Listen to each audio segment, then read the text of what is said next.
Hello, and thanks for tuning in. Today I'm going to be taking a look at a criminally underrated cult classic.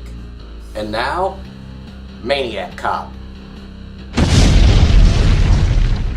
The film's title pretty much sums up what it's about. A maniac cop is terrorizing the streets of New York City, and it's up to Tom Atkins to discover who it is and why they're killing.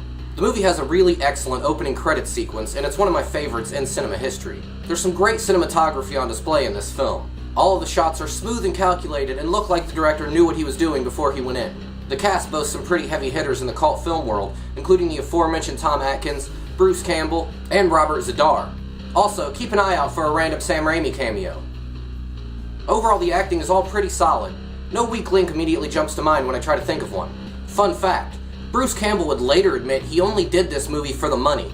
And that's a bit of a shame, as I feel he turns in one of his best performances. The movie has an incredibly gritty, dark look to it, and that's one of its strongest suits.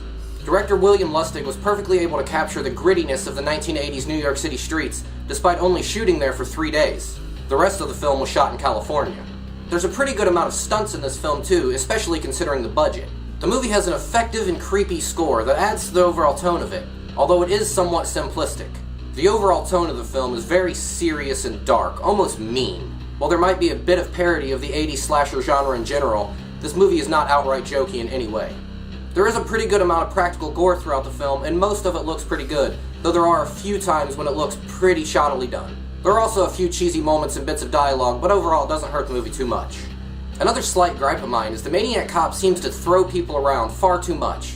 This would even make Hulk Hogan in the 80s blush. Maniac Cop was one of my earliest exposures to cult film, and as such I'm a bit biased. I had a hard time trying to find anything wrong with the movie, and the few things I did find were minor nitpicks. Go ahead and give it a watch.